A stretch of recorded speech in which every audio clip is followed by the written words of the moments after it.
पहला प्रश्न दिया गया है कि राहुल सांकृत्यान ने आदिकाल को क्या नाम दिया, यानी राहुल सांकृत्यान ने आदिकाल को क्या नाम दिया। ऑप्शन दे रखे हैं सिद्ध काल या सामंत काल या ऑप्शन सी वीरगाथा काल या ऑप्शन डी सिद्ध सामंत काल। तो देखिए राहुल सांकृत्यान ने आदिकाल को किस नाम से जो है कहा था, यानी कौन सा नाम उन्होंने दिया था। तो देखिए आदिकाल को उन्होंने कहा था, ऑप्शन डी राइट हो जाएगा, सिद्ध सामंत काल। याद रखिएगा राहुल सांकृत्यान ने आदिकाल को सिद्ध सामंत काल कहा था। यह प्रश्न एग्जाम के लिए काफ़ी ज़्यादा महत्वपूर्ण है और इसी तरह के प्रश्न आप लोगों से एग्जाम में पूछे जाएंगे। तो आप पहले तो इस प्रश्न पे आप स्टार बना लीजिए ताकि जब भी आप वीडियो देखेंगे आपको याद रहेगा। तो यह प्रश्न काफ़ी ज़्यादा महत्वपूर्ण है, तो आपको आंसर अच्छी तरह से समझ में आ गया होगा कि राहुल सांकृत्यान ने आदिकाल को सिद्ध सामंत काल कहा था। अब देखिए सेकंड देखते हैं, क्वेश्चन नंबर सेकंड। देखिए प्रश्न दिया गया है, जीने के लिए उपन्यास के लेखक कौन है। देखिए जीने के लिए उपन्यास के लेखक कौन है। अच्छा प्रश्न है कि जीने के लिए उपन्यास के लेखक कौन है। ऑप्शंस दे रखे हैं, option A Yashpal, option B Rahul Sankrityayan या ऑप्शन सी नागार्जुन या ऑप्शन डी रांगे राघव। तो देखिए इस प्रश्न का जो राइट आंसर होगा वो मैं आप लोगों को बता दूं कि जीने के लिए जो उपन्यास है वह किसने लिखा है। तो ऑप्शन बी इस प्रश्न का राइट आंसर हो जाएगा, राहुल सांकृत्यान। काफ़ी अच्छे प्रश्न है वीडियो में, इसलिए आप लोग वीडियो कंप्लीट देखिएगा। जीने के लिए उपन्यास अगर आपसे पूछा जाए तो राहुल सांकृत्यान राइट आंसर होगा। अब इसके बाद देखिए नेक्स्ट प्रश्न देखते हैं।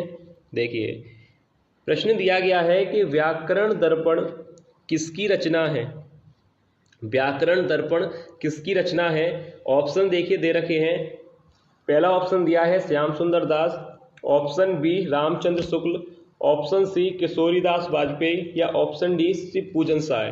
तो देखिए हर वीडियो में एक प्रश्न जो है आप लोगों के लिए दिया जाता है, यानी आप लोगों को उस प्रश्न का जो है राइट आंसर बताना होता है। तो आज की वीडियो में यही प्रश्न है जो आप लोगों को कमेंट करके बताना है, यानी इस प्रश्न का राइट आंसर क्या होगा वो आप लोग कमेंट करके बताइएगा कि व्याकरण दर्पण किसकी रचना है। 4 ऑप्शन दे रखे हैं, तो इसका आंसर आप लोग कमेंट करके जरूर बताइएगा। अब देखिए नेक्स्ट देखते हैं। देखिए नेक्स्ट प्रश्न दिया गया है कि आकाशदीप किसकी रचना है। ऑप्शन दे रखे हैं कि प्रेमचंद, जयशंकर प्रसाद, सूर्यकांत त्रिपाठी निराला या यशपाल। तो देखिए आकाशदीप किसकी रचना है। जब आपने पढ़ा होगा जो है लेखकों के बारे में, कवियों के बारे में अगर आपने पढ़ा होगा तो आपको पता होगा कि आकाशदीप जो है किसकी रचना है, यानी ऑप्शन बी इस प्रश्न का राइट आंसर हो जाएगा, जयशंकर प्रसाद। काफ़ी सरल प्रश्न भी है और अच्छा प्रश्न है कि आकाशदीप के बारे में अगर आपसे पूछा जाए तो जयशंकर प्रसाद इस प्रश्न का राइट आंसर होगा, याद रखिएगा। अब इसके बाद देखिए नेक्स्ट देखते हैं। देखिए प्रश्न दिया गया है कि पानी गए न ऊब रे के लेखक कौन है। देखिए पानी गए न ऊब रे के लेखक कौन है। 4 ऑप्शन आपको दिए गए हैं, पहला है कबीरदास ने लिखा है या कबीरदास के लेखक, या ऑप्शन बी तुलसीदास, या ऑप्शन सी रहीम, या ऑप्शन डी सूरदास। तो देखिए आपने ये जो है पढ़ा होगा पानी गई ना ऊब रे, तो यानी किस इसके लेखक कौन है, यानी ऑप्शन सी राइट आंसर हो जाएगा, रहीम। याद रखिएगा ऑप्शन सी इस प्रश्न का राइट आंसर है, पानी गई ना ऊब रे के लेखक कौन है, यानी ऑप्शन सी रहीम। अब देखिए नेक्स्ट देखते हैं।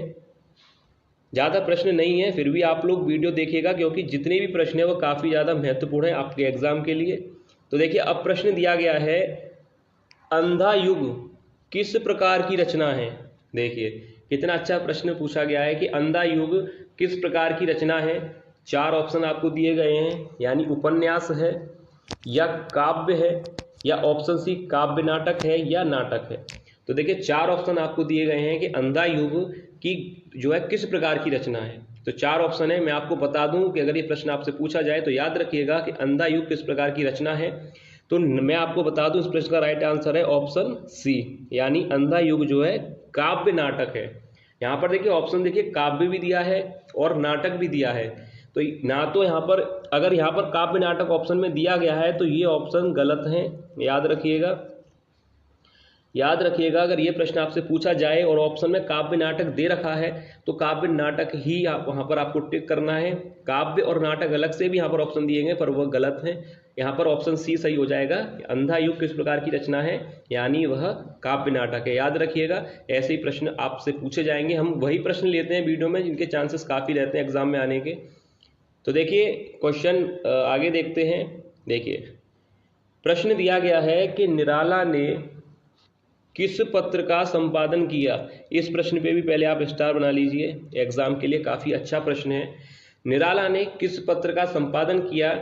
ऑप्शंस देखिए दे रखे हैं। पहला ऑप्शन दिया है मतवाला, या ऑप्शन बी स्वतंत्र, या ऑप्शन सी मर्यादा, या ऑप्शन डी हंस।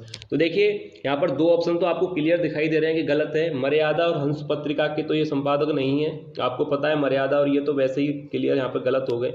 अब यह दो ऑप्शन जो बचे हैं मतवाला और स्वतंत्र, इसमें से कोई एक राइट है।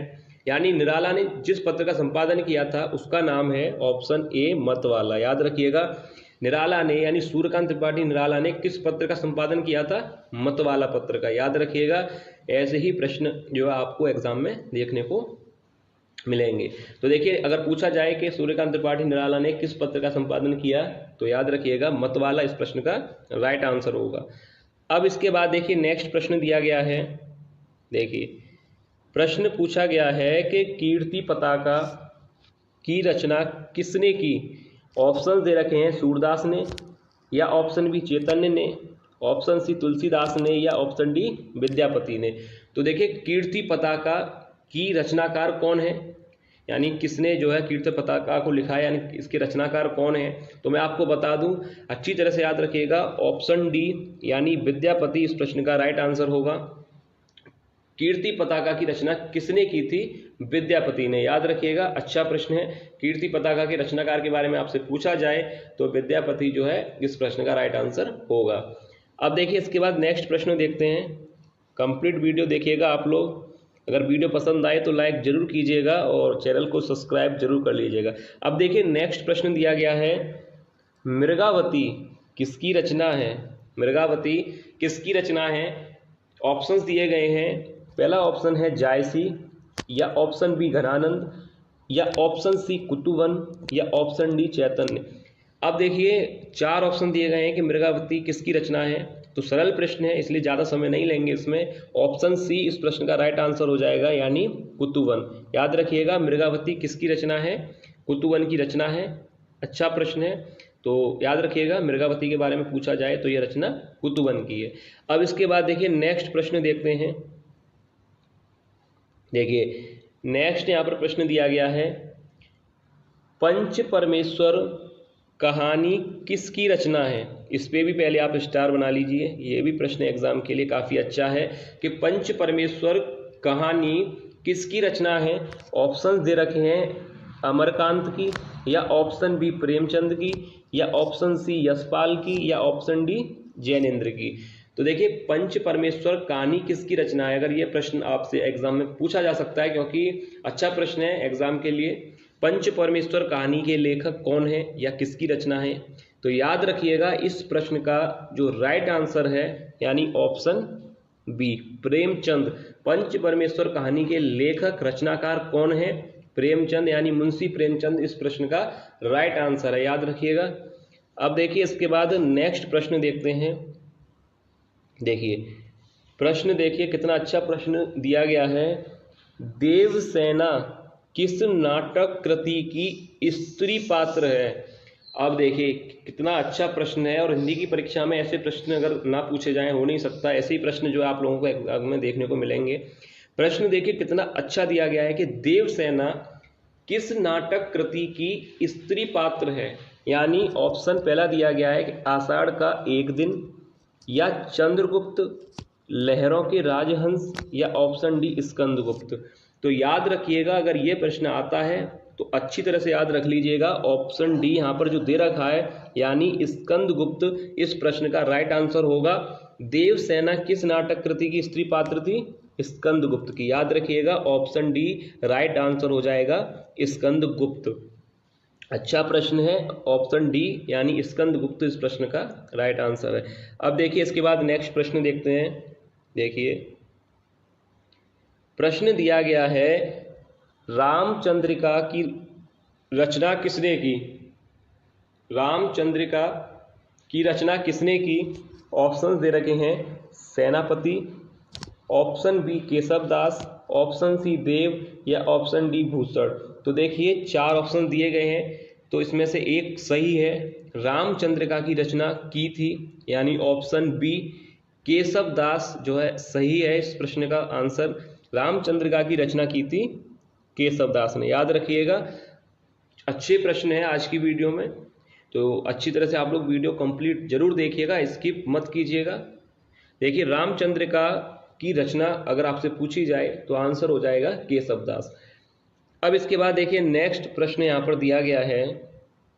देखिए प्रश्न पूछा गया है कि कुकुरमुत्ता किस कवि की कविता है? कुकुरमुत्ता किस कवि की कविता है? ऑप्शन दिए गए हैं सूर्यकांत त्रिपाठी निराला, या ऑप्शन बी सुमित्रा नंदन पंत, या ऑप्शन सी नागार्जुन, या ऑप्शन डी मोहन राकेश। तो देखिए कुकुरमुत्ता जो है किस कवि की कविता है? वैसे तो सरल है प्रश्न, आपको अब तक तो आंसर पता भी चल गया होगा, इसका आपको पता होगा। मैं आपको बता दूं कि इस प्रश्न का जो राइट आंसर है, याद रखिएगा पहला ही आंसर सही हो जाएगा, सूर्यकांत त्रिपाठी निराला। कुकुरमुत्ता किस कवि की कविता है? सूर्यकांत त्रिपाठी निराला जी की कविता है, याद रखिएगा। अच्छा प्रश्न है, कुकुरमुत्ता के बारे में पूछा जाए तो सूर्यकांत त्रिपाठी निराला जी की यह कविता है। अब इसके बाद देखिए नेक्स्ट प्रश्न देखते हैं। प्रश्न दिया गया है, देखिए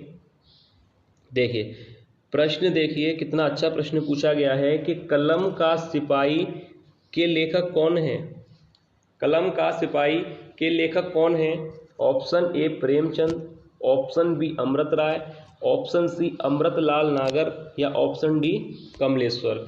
देखिए यह प्रश्न भी हिंदी की परीक्षा के लिए अच्छा प्रश्न है। प्रश्न है कि कलम का सिपाही के लेखक कौन है? अगर ये प्रश्न आए तो याद रखिएगा ऑप्शन बी। अभी मैं 2 प्रश्नों में आपको अंतर बताऊंगा, अभी देखिए पहले इसको समझिए। इस प्रश्न का तो जो राइट आंसर है वह है ऑप्शन बी, यानी अमृत राय। याद रखिएगा अमृत राय इस प्रश्न का राइट आंसर है, ऑप्शन बी। अब ये प्रश्न आपने देख लिया कि इसमें पूछा गया था कलम का सिपाही लेखक कौन है, तो अमृत राय आंसर हो गया। अब देखिए जो नेक्स्ट प्रश्न दिया गया है उसको देखते हैं। देखिए अब यही प्रश्न पूछा गया है कि कलम का सिपाही किसे कहा गया है। अब दोनों प्रश्नों में अंतर तो आपको समझ में आ गया होगा कि कलम का सिपाही के लेखक कौन है वह आंसर अलग है, और यहाँ पर पूछा गया है कि कलम का सिपाही हिंदी साहित्य में किसे कहा जाता है। तो देखिए इसका आंसर अलग होगा। ऑप्शन दिया गया है पहला प्रेमचंद को, B Amrit Rai, option C Amritlal Nagar, या ऑप्शन डी कमलेश्वर। तो देखिए इस प्रश्न का जो राइट आंसर है अच्छी तरह से समझ लीजिएगा, दोनों में अंतर है। वहाँ लेखक पूछा गया था, यहाँ कहा गया है कि हिंदी साहित्य में किसे कहा जाता है कलम का सिपाही। तो पहला ऑप्शन ही सही हो जाएगा, मुंशी प्रेमचंद को कलम का सिपाही कहा जाता है, यानी ऑप्शन ए। याद रखिएगा ऑप्शन ए इस प्रश्न का राइट आंसर है, कलम का सिपाही किसे कहा गया है? मुंशी प्रेमचंद को। तो ये था आज की वीडियो का लास्ट प्रश्न।